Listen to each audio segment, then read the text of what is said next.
Hi there BookTube, it's Eleanor here and it's time for a book haul.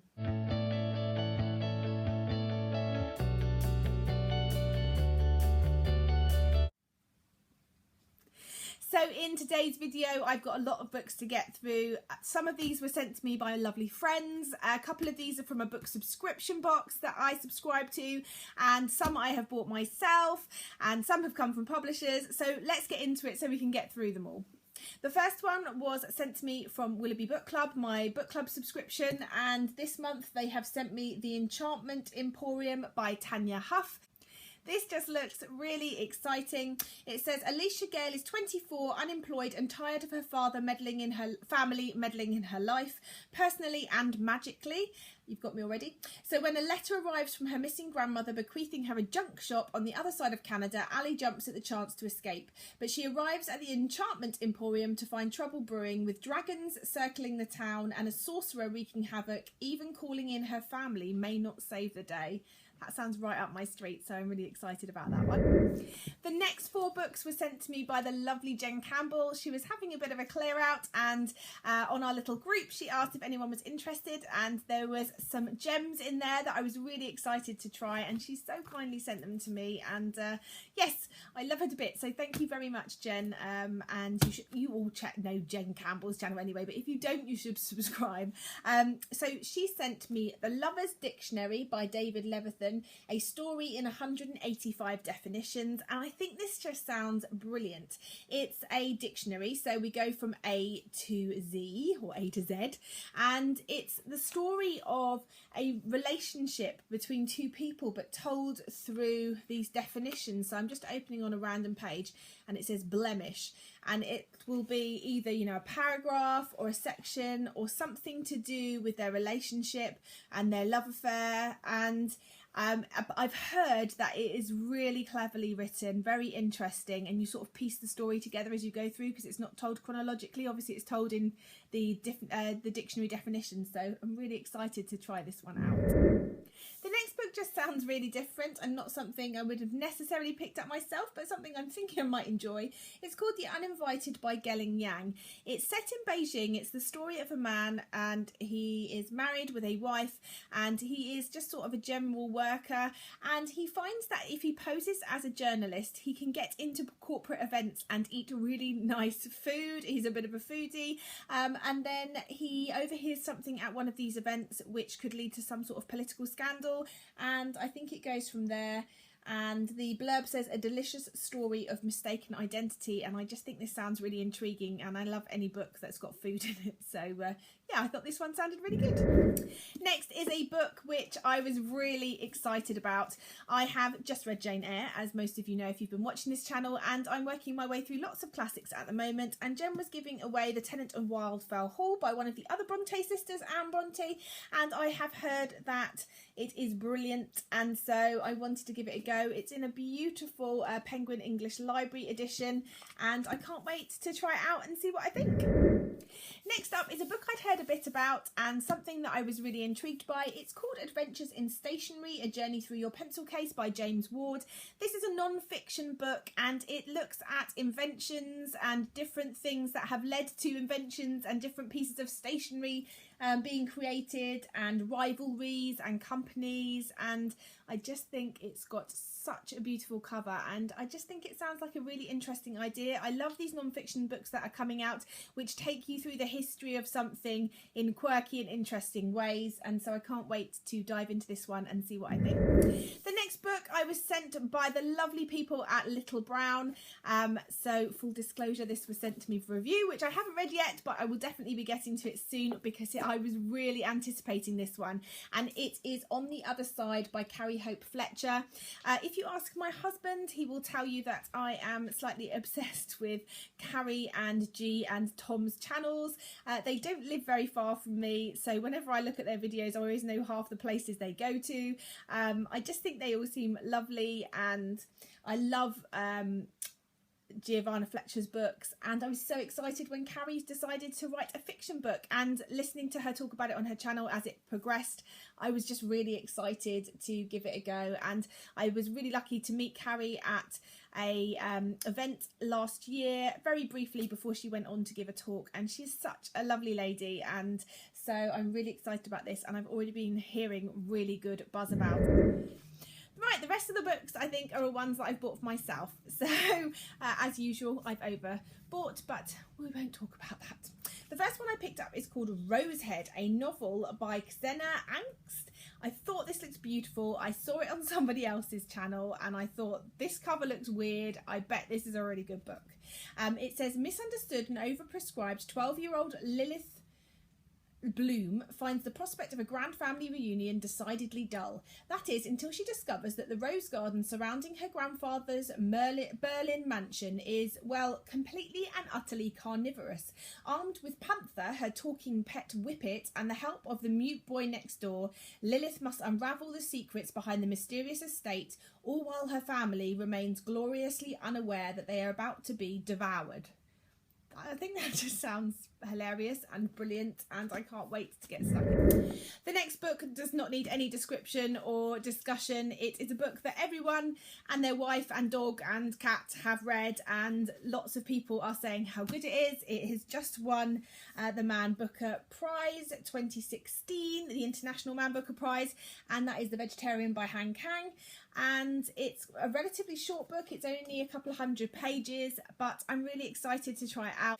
It's the story of a woman, and she decides to become a vegetarian, and you would not believe the amount of stress that causes amongst the rest of her family. It's just not the done thing in her culture, and the story is told, I think, from 4 members of her family, so never from her point of view, and I just find it very interesting to the concept of that, and I'm really excited to give it a go because I've heard really good things, and it's a really beautiful cover. I don't know if you can see, but it's all sort of textured. The next book is a book of one of our lovely booktube community, Peter, who I will link down below. I found his channel relatively recently, actually, through some of the hoo-ha that's been going on booktube, and I just found his channel because he made a discussion on it, and I really liked him, and I looked up his book because he'd mentioned it on the channel at some point, and I thought, yeah, that sounds really good, so I bought it for myself, and that is The Before Now and After Then, and his name is Peter Mon, I believe. I really love the look of this. Here he is on the back, giving us his best author pose, and it says, Danny Goldstein has always lived in the shadow of his identical twin brother Sam, but when a hurricane of events forces him into the spotlight, he starts to realise that the only thing he's truly afraid of is himself. With the help of his costume-changing friend Cher, a famous gay uncle with a mysterious past of his own, 2 ageing punk rocker parents, and Rusty, the boy who will become his something to live for, Danny begins to realise that the music of the heart is truly the soundtrack for living. And I just think that sounds brilliant, so I can't wait to get stuck in and see what I think of this. Speaking of the Fletcher family, I pre-ordered Giovanna Fletcher's latest book, Always With Love, and I just can't wait to get stuck in. So this is it. This, I think, is another Billy and Me story. Yep, it's the sequel to Billy and Me, which I have yet to read. So I'm not going to read the back because I don't want to spoil myself. So I will be reading Billy and Me and then Always With Love straight afterwards. The next books I picked up in charity shops when I was on holiday. The first is Summertime by Vanessa LaFay. I just thought this sounded quite interesting. It's set in Florida in 1935.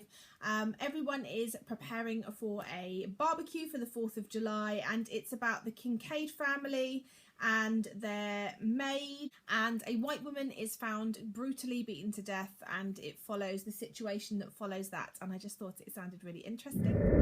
The next book I've had from the library but never got around to reading, and then I saw it in the charity shop and I thought, yep, I'm going to pick that up. It's A Year in Marvellous Ways by Sarah Winman, who wrote When God Was a Rabbit, which I read a few years ago and really enjoyed.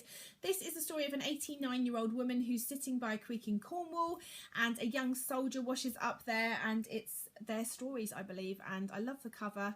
I've heard great things, so yeah, I'm looking forward to giving this one a go finally. I bit the bullet and I picked myself up a copy of A Court of Mist and Fury by Sarah J Maas. I've been hearing great things. I thought A Court of Thorns and Roses was okay. I think I gave it 3 stars. It wasn't great, but it wasn't terrible. But I have heard that this one more than makes up for that and is really good. So I picked it up and I'm going to be giving that one a go. And that was on buy one get one half price. And so to go with that one, I picked up a book called A Dictionary of Mutual Understanding by Jackie Coppleton. They've ruined the cover by sticking loads of stickers on, which I will take off later. This drew me in, and the fact that it is blurbed on the back, Memoirs of a Geisha meets the piano teacher in the best way. It was longlisted for the Bailey's Women's Prize for Fiction 2016, and it says Amaterasu Takahashi has spent her life grieving for her daughter Yuko and grandson Hideo, who were victims of the atomic bomb dropped in Nagasaki on 1945. Now a widow living in America, she believes that one man was responsible for her loss, a local doctor who caused an irreparable rift between mother and daughter. When a man claiming to be Hideo arrives on her doorstep, she is forced to revisit the past, the hurt and humiliation of her early life, the intoxication of a first romance, and the realisation that if she had loved her daughter in a different way, she might still be alive today. So I think this sounds like a really gripping story and I can't wait to get stuck in. Just a few more. Next, I picked up L.A. Weatherly's Broken Sky because I just really liked the idea of this. Again, it was on buy one get one half price. It's about a perfect world where war is illegal and harmony rules, and your date of birth marks your destiny. So I think everything is done by your date of birth, and as usual, it's going to be a trilogy. It's set in a daring and distorted echo of 1940s America, and it's bound to be a story of a girl who breaks free of the shackles or decides she's going to do something different and fights to save the world or some such, and I love those books, so I'm really excited to try this one out. Next, I picked up a graphic novel called Unfollow. This is by Rob Williams, Mike Dowling, R.M. Guerra, Quentin Winter and Guila Brusco, and this is an idea of some of the artwork in here. It just seems to be lots of different colour palettes. The idea behind this is that you have a reclusive billion gazillion trillionaire who is the person who revolutionised the social media by creating a social networking site, and I'm assuming it's a little bit like Facebook, and he is dying and he's giving away his fortune to 140 random selected users.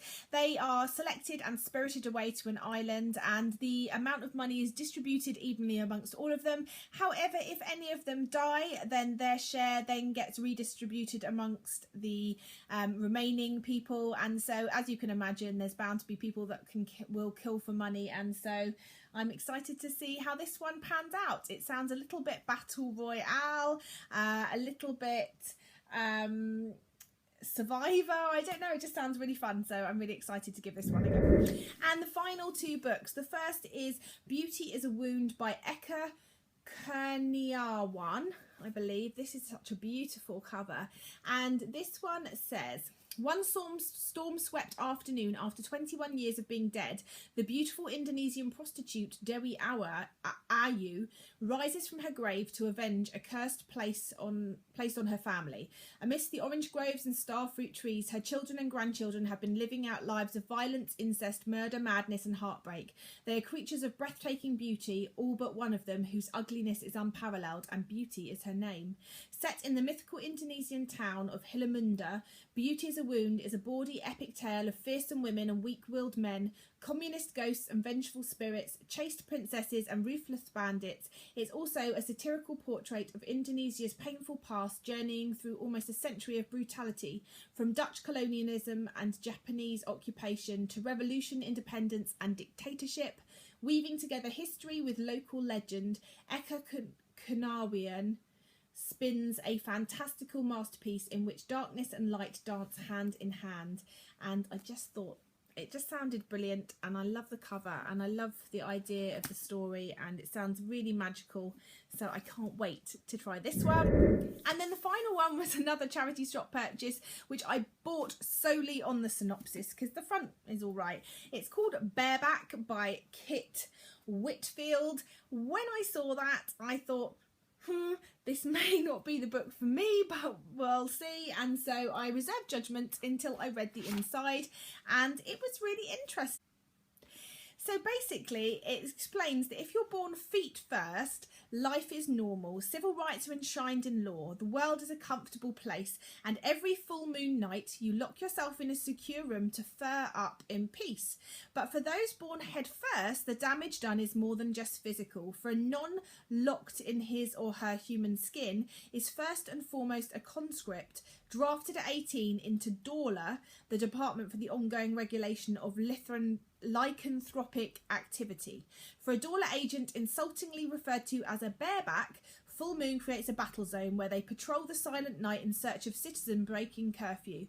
The rest of the month is a civil service nightmare, mopping up the after effects of the trespasses and fights and maulings. DORLA has lasted centuries since the Inquisition first set up and is no less hated now than it was then. Lola Galley, 28 and already a scarred veteran, is assigned to defend a curfew breaker who mutilated a good friend of hers. She doesn't want the case, but she's used to doing things she doesn't want. Only something happens. Her main friend is murdered before her client can be tried. Lola wants justice. She'll settle for the truth, but in a divided world, asking for the truth may bring answers that you don't want to hear. Kit Whitfield has created a world that is wholly unnervingly convincing. Bareback shows her to be a novelist of rare gifts and astonishing imagination. And it's been blurbed on the back by Kate Atkinson, and she says, Kit Whitfield creates a fully realised, believable world from the very beginning and takes a traditional genre, the noir crime novel, and changes it into something extraordinary. So yeah, I'm really excited about this one. I'm really pleased I found it. Anyway, that's all the books. Lots and lots of books here, lots of different genres, lots of things I'm excited about, lots of things sent to me by lovely people and publishers, so thank you to all of them, and let me know if any of these pique your interest, if you've made it through the whole of this video, and I look forward to seeing you in my next one. Bye for now, BookTube.